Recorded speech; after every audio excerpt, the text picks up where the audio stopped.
Okay, really quick follow-up on the video I just posted about Sartre and nothingness and how it relates to the questions that To Be Serious had on that video on Professor, what are you talking about? I think a real quick way to say it here is when I say you don't have a head, and when I say you are a place and moment of the world haunting itself as another, and when I say that the universe couldn't have itself except by losing itself and having bodies then world, I think all of those different expressions, they're not trying to be poetic. I think poetic is the wrong expression. Phenomenology tries to use what's called defamiliarizing language in an attempt to take everyday experience and make a person look at it and see it with a little bit of distance so that they can see it in a fresh way. When I say you don't have a head, I'm trying to address what it means to be a body. Now, one of the ways to say it real quickly here is how do bodies occupy space? Right? I mean, we could talk about it. When I look at a thing, right? If I have just an object, right here, if I have a marker or if I have a chair, the chair or the marker, it occupies space, and we can measure the volume that it occupies by submerging it in water. We can watch the amount of water displaced, and we can have some assessment of its volume and the space that it actually occupies.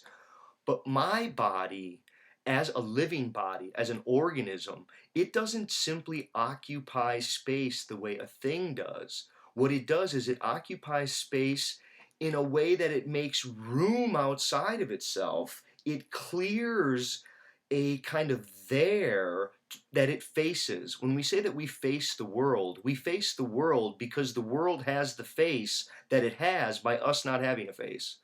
By me being headless allows me to face the world, and the world's face is what's cleared by being a body, right? I think these ways of talking are attempting to, not poetically, they're radical forms of defamiliarizing description.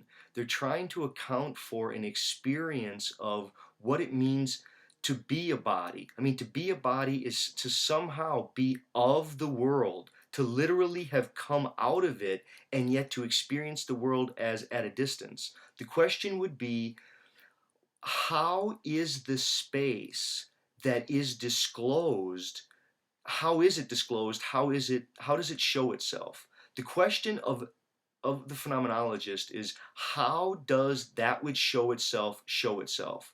And everything that shows itself we're going to entertain, because what we're interested in is experience, not truth that is I guess about things that are there independent of us.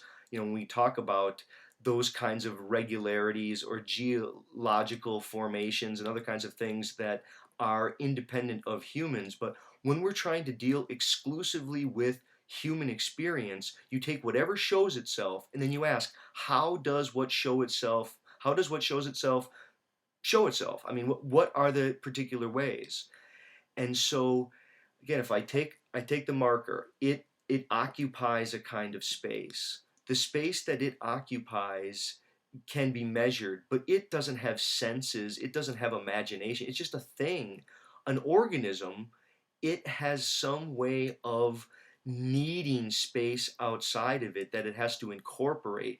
I mean, living, breathing organisms, they're they're not simply in commerce and in physical trafficking with their external environment as if it's all external pushing and pulling. Now, that is true.